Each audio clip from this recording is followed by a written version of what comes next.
میں خود تمہاری مرہم پٹی کا اہتمام کرتا، الٹا تم نے برسق اور بدران سے یہ بھی کہہ دیا کہ مجھے تمہارے زخمی ہونے کی اطلاع نہ دی جائے، اور یہاں آ کر تم چوری چھپے پٹی کراتے رہے۔ یہاں تک کہنے کے بعد سلطان رک گیا، آسمان کی طرف دیکھا، اس لیے کہ گزشتہ روز سے جو گہرے بادل بنے ہوئے تھے اس کے رد عمل کے طور پر ہلکی ہلکی برف باری شروع ہو گئی تھی۔ پھر آہستہ آہستہ برف باری تیزی اختیار کرنے لگی۔ سلطان اپنی جگہ سے اٹھ کھڑا ہوا اور بدران کی طرف دیکھتے ہوئے کہنے لگا، بدران کچھ جوانوں کو بلاؤ، ارسلان کو اٹھا کر خیمہ گاہ میں لے جاؤ۔ اس پر ارسلان اٹھ کھڑا ہوا اور سلطان کی طرف دیکھتے ہوئے کہنے لگا، سلطان محترم ایسا کرنے کی ضرورت نہیں ہے، میرا زخم کوئی اتنا بڑا نہیں ہے کہ میں چل پھر نہ سکوں، بازو پر زخم ہے، میری ٹانگیں ٹھیک ہیں، اس زخم کے علاوہ مجھے کہیں اور زخم نہیں ہے، میں اپنے گھوڑے پر بیٹھ کر اپنی خیمہ گاہ کی طرف جا سکتا ہوں۔ اس موقع پر سلطان نے قریب کھڑے طبیب کی طرف دیکھا اور کہنے لگا، تم نے زخم کی مرہم پٹی کی ہے، زخم کیسا ہے؟ طبیب نے ایک گہری نگاہ ارسلان پر ڈالی اور سلطان کی طرف دیکھتے ہوئے کہنے لگا، سلطان محترم یہ خنجر کا گہرا گھاؤ ہے، مندمل ہونے میں کچھ دن لے گا، بہرحال میں نے زخم صاف کر کے مرہم لگا دیا ہے، چند یوم تک ٹھیک ہو جائے گا۔ پھر ارسلان کے کہنے پر بدران اس کا گھوڑا قریب لے آیا، کسی کی مدد کے بغیر ارسلان اپنے گھوڑے پر ہو بیٹھا، سلطان اور دیگر سالار بھی اپنے گھوڑوں پر سوار ہوئے۔ پھر سلطان نے برسق اور بدران کی طرف دیکھتے ہوئے کہنا شروع کیا، بدران لشکر کے ایک حصے کو شہر میں ہی رکھ کر تم اور برسق دونوں شہر کا نظم و نسق اپنے ہاتھ میں لو، اب بھی کوئی شہر کے گلی کوچوں میں مزاحمت کرتا ہے تو اس کو کچل کے رکھ دو، باقی لشکر سے کہو کہ خیمہ گاہ میں جا کے آرام کریں۔ اس کے ساتھ ہی ارسلان، سلطان اور عثمان جق کچھ سالاروں کے ساتھ شہر سے نکلے خیمہ گاہ میں داخل ہوئے۔ ارسلان کو اس کے خیمے میں لایا گیا، سلطان اور عثمان جق اس کے ساتھ تھے۔ سلطان نے خیمے کا جائزہ لیا، پھر عثمان کو مخاطب کر کے کہنے لگا، عثمان، بدران اور برسق کو میں نے شہر کے انتظام کی ذمہ داری سونپی ہے، ارسلان کی دیکھ بھال میں تمہارے ذمہ لگاتا ہوں۔ سلطان مزید کچھ کہنا چاہتا تھا کہ ارسلان فوراً بول پڑا، سلطان محترم اس کی ضرورت نہیں ہے، میں آپ سے کہہ چکا ہوں، زخم اتنا گہرا نہیں ہے، میں اپنے روزمرہ کے کام کاج کر سکتا ہوں، زخم میں تھوڑی سی ٹیس ہے، طبیب نے جو مرہم لگایا ہے اس سے تھوڑی دیر بعد آرام آ جائے گا اور میں بالکل پرسکون ہو جاؤں گا۔ عثمان جگ کو میرے پاس رہنے کی ضرورت نہیں ہے، بلکہ میں اس سے کہوں گا کہ یہ لشکرگاہ میں جائے اور زخمیوں کی دیکھ بھال کرے۔ ارسلان کے ان الفاظ پر سلطان مسکرا دیا اور عثمان کی طرف دیکھ کر کہنے لگا، عثمان تم ایسا کرو، کچھ آدمیوں کو بلا کر یہاں ارسلان کے پاس آگ روشن کروا دو تاکہ خیمہ گاہ گرم رہے اور اس کے زخم میں تکلیف کم ہو۔ باہر برف باری شروع ہو گئی ہے، سردی بڑھ جائے گی، ایسا کرنے کے بعد تم میرے ساتھ چلو، میں اور تم دونوں جو لوگ زخمی ہوئے ہیں ان کی دیکھ بھال کرتے ہیں۔ ارسلان کے خیمے میں آگ روشن کروانے کے بعد کسی کو بھیجو کہ وہ اخیموت اور اس کے اہل خانہ کو ارسلان کے زخمی ہونے کی اطلاع کریں تاکہ وہ یہاں خیمے میں آ کر اس کی دیکھ بھال کر سکیں۔ میرے خیال میں ارسلان کا زخم ہفتوں میں ٹھیک ہونا ہے، تو اگر زوبا اس کے پاس رہے تو زخم دنوں میں ٹھیک ہو جائے گا۔ سلطان کے ان الفاظ پر ارسلان مسکرا دیا۔ عثمان جخ بھی معاملے کو سمجھتے ہوئے مسکرا رہا تھا۔ پھر عثمان باہر نکلنا ہی چاہتا تھا کہ عین اسی لمحے خیمے میں اخیموت داخل ہوا۔ سلطان نے اس کی طرف دیکھا اور کہنے لگا، اخیموت تم بڑے وقت پر آئے ہو، میں کسی کو تمہاری طرف بھجوانے ہی لگا تھا۔ انتہائی پریشانی کے عالم میں سلطان کی طرف دیکھتے ہوئے اخیموت کہنے لگا، سلطان محترم میں اپنے خیمے سے باہر تھا کہ کسی نے مجھے بتایا کہ امیر ارسلان جنگ کے دوران زخمی ہوئے ہیں۔ میں نے یہ اطلاع ابھی زوبا غریاد اپنی بیوی سفینہ کو بھی بھیجی ہے، پہلے میں اس خبر کی توثیق کرنا چاہتا تھا۔ سلطان مسکرایا اور کہنے لگا، خبر درست ہے، زخمی ہونے والے دشمن کے کسی لشکری نے عقب سے اس کو خنجر مارا جو اس کے بازو میں لگ گیا۔ بہرحال زخم خطرناک نہیں ہے۔ اب تم ہی آئے ہو تو ایک کام کرو، اپنے خیمے میں واپس جا کر زوبا غریاد اور سفینہ تینوں کو یہاں لے آؤ۔ اتنی دیر تک عثمان کچھ لشکریوں کے ذمے یہ کام لگاتا ہے کہ وہ یہاں ارسلان کے خیمے میں آگ روشن کریں۔ اخیموت جیسا کہ سب لوگ جانتے ہیں زوبا ارسلان سے محبت کرتی ہے، اسے اپنی زندگی کا ساتھی بنانے کا عزم کیے ہوئے ہے۔ اگر تم محسوس نہ کرو تو میں تم سے یہ کہوں گا کہ زوبا کو ارسلان کے خیمے میں رہنے دو، وہ بہتر انداز میں اس کی دیکھ بھال، اس کی تیمارداری کر سکے گی۔ اگر تم اس معاملے کو معیوب سمجھو تو پھر میں ارسلان کی دیکھ بھال کے لیے کچھ اور اہتمام کروں۔ اخیموت کے بولنے سے پہلے ہی ارسلان بول اٹھا، سلطان محترم کسی تکلیف کی ضرورت نہیں ہے، نہ میں کوئی اتنا زخمی ہوا ہوں کہ زخم میرے لیے شدید تکلیف کا باعث بنے، میں معمول کے مطابق اپنے کام کاج کر سکتا ہوں۔ میرے خیال میں کسی کو میری تیمارداری کی خاطر میرے خیمے میں رہنے کی ضرورت نہیں ہے۔ اخیموت نے بڑے غور سے ارسلان کی طرف دیکھا، پھر کہنے لگا، نہیں بیٹے، میں تمہارے ان الفاظ سے اتفاق نہیں کرتا۔ سلطان محترم، آپ کا کہنا درست اور بجا ہے۔ زوبا ہمارے پاس امیر ارسلان کی امانت ہے۔ دونوں ہی ایک دوسرے کو زندگی کا ساتھی بنانے کا فیصلہ کر چکے ہیں، اور اس فیصلے سے سلطان محترم آپ بھی آگاہ ہیں۔ لہٰذا زوبا اگر ارسلان کے خیمے میں رہ کر اس کی تیمارداری کرتی ہے تو سلطان محترم مجھے کیا اعتراض ہے، بلکہ میں خوشی محسوس کروں گا اگر زوبا یہاں رہے تو۔ اتنی دیر تک عثمان کچھ نوجوانوں کو اندر لے آیا۔ ان میں سے ایک کے ہاتھوں میں مٹی کی بنی ہوئی کافی بڑی انگیٹھی تھی اور دوسرا کچھ کوئلے اور لکڑیاں اٹھائے ہوئے تھا۔ دونوں نے انگیٹھی میں آگ روشن کر دی اور انگیٹھی ارسلان کے بستر کے قریب رکھ دی۔ جب یہ کام ہو چکا تب سلطان نے اخیموت کو مخاطب کیا، اخیموت تم جاؤ، اپنے اہل خانہ کو ارسلان کے زخمی ہونے کی اطلاع دو۔ تم سب لوگ یہاں آئے ہو تو پھر میں عثمان کے ساتھ یہاں سے نکلوں گا۔ لشکر کا ایک بڑا حصہ ہے جس قدر لوگ زخمی ہوئے ہیں، میں اور عثمان ان کی دیکھ بھال کریں گے۔ برسق اور بدران دونوں کو میں نے سمرقند شہر کے اندر ہی چھوڑا ہے تاکہ لشکر کے ایک حصے کے ساتھ شہر کے نظم و نسق کو اپنے ہاتھ میں لے لیں۔ شہر کی جو فصیل گر چکی ہے، برف باری کے باعث اس کی تعمیر کا کام بھی التوا میں ڈالا جائے گا۔ اب تم جاؤ اور اپنے اہل خانہ کو یہاں لے کر آؤ۔ اس کے ساتھ ہی اخیموت نے کچھ سوچا، پھر سلطان کے قریب ہوا اور رازداری میں کہنے لگا، سلطان محترم، جیسا کہ آپ جانتے ہیں امیر ارسلان اور زوبا اپنے آپ کو ایک دوسرے سے وابستہ کر چکے ہیں۔ میری یہ خواہش، بلکہ یوں جانے میری یہ آرزو ہے کہ پہلے زوبا یہاں ارسلان کے پاس آئے۔ اس وقت خیمے میں کوئی اور نہ ہوتا کہ ان دونوں کو تنہائی میں بھی ایک دوسرے سے کچھ کہنے کا موقع مل جائے۔ اس کے بعد میں اپنی بیوی اور بیٹی غریات کو بھی یہاں لے آؤں گا۔ آپ کو کسی قسم کی فکر مندی کی ضرورت نہیں ہے، سب مل کر ارسلان کی دیکھ بھال کر لیں گے۔ سلطان مسکرایا اور کہنے لگا، تمہارا کہنا درست ہے، تم جاؤ زوبا کو لے کر آؤ، میں عثمان اور یہ انگیٹھی میں آگ روشن کرنے والے بھی چلے جاتے ہیں۔ اس کے ساتھ ہی اخیموت وہاں سے چلا گیا۔ سلطان بھی عثمان اور آگ روشن کرنے والے دونوں جوانوں کے ساتھ خیمے سے نکل گئے۔ اخیموت اپنے خیمے میں داخل ہوا، اسے دیکھتے ہی سفینہ کسی قدر فکر مندی کا اظہار کرتے ہوئے کہنے لگی، آپ کچھ بتائے بغیر کہاں چلے گئے تھے؟ اخیموت کے جواب دینے سے قبل ہی غریات بول پڑی، بابا میں دیکھتی ہوں آپ کچھ پریشان اور اداس سے لگ رہے ہیں۔ اخیموت آہستہ آہستہ زوبا کے قریب آیا، بڑے پرشفقت انداز میں اپنا ہاتھ زوبا کے سر پر رکھا اور کہنے لگا، بیٹے تمہارا اندازہ درست ہے، دراصل میری پریشانی اور فکر مندی کی وجہ امیر ارسلان ہے۔ جنگ کے دوران وہ زخمی ہوئے ہیں، تھوڑی دیر پہلے ہی سلطان کی نگرانی میں اسے اس کے خیمے میں لایا گیا ہے، میں وہیں سے ہو کر آ رہا ہوں۔ اخیموت کے اس انکشاف پر زوبا بیچاری کی حالت شجر سے ٹوٹے پتے، دشت عقوبت میں بھٹکتی داستانوں اور جذبوں کے جنگل میں سوچوں کی پھڑپھڑاتی گلاب پتیوں کی سی ہو کے رہ گئی۔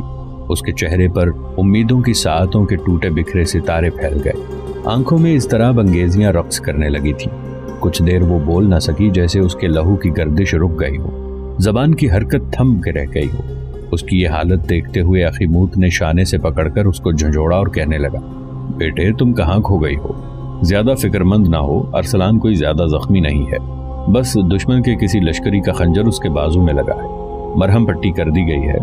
بیٹے جس وقت میں وہاں پہنچا تو سلطان کے علاوہ عثمان جک اور کچھ لشکری اس کے خیمے میں تھے۔ بدران اور برسک کے ذمے سلطان نے شہر کا نظم و نسق لگایا ہے۔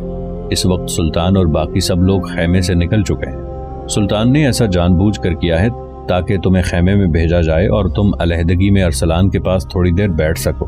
بیٹے جاؤ، ارسلان اس وقت اپنے خیمے میں اکیلا ہے، اسے یقیناً تمہاری ضرورت ہوگی، تم جا کے اس کے پاس تھوڑی دیر بیٹھو، تمہارے پیچھے پیچھے ہم بھی آتے ہیں۔ اخیموت کے ان الفاظ کے جواب میں زوبا نے کچھ نہ کہا، ایک دم حرکت میں آئی اور تقریباً بھاگتی ہوئی خیمے سے نکل گئی۔ خیمے میں داخل ہونے کے بعد آہستہ آہستہ زوبا آگے بڑھی، بیچاری رو رہی تھی، ارسلان کے قریب جا کے بیٹھ گئی، منہ سے کچھ بھی نہ بولی، بس اس انداز میں ارسلان کی طرف دیکھ رہی تھی جیسے وہ اپنے شباب کی ساری نرمی، اپنی جوانی کا سارا میلان، چاہت کی پوری قوت، ماہ و سال کی ساری دانائی اس پر نشاور کر دینے کا تہیہ کر چکی ہوں۔ اس کی نرگسی آنکھوں سے بہتے آنسو گلابی رخساروں پر ڈھلک رہے تھے، لال گوں ہونٹ آندھیوں میں رکھے دیے کی طرح پھڑپھڑا رہے تھے۔ اس کی چپ، اس کے سکوت، اس کی حالت سے لگتا تھا جیسے وہ اپنے جسم کو حسن کا بت خانہ بنا کر اور چاہتوں کی قربان گاہوں پر کھڑا کر کے سب کچھ ارسلان کے لیے قربان کر دینے کا تہیہ کیے ہوئے ہو۔ ابھی تک وہ کچھ بھی نہ بولی تھی،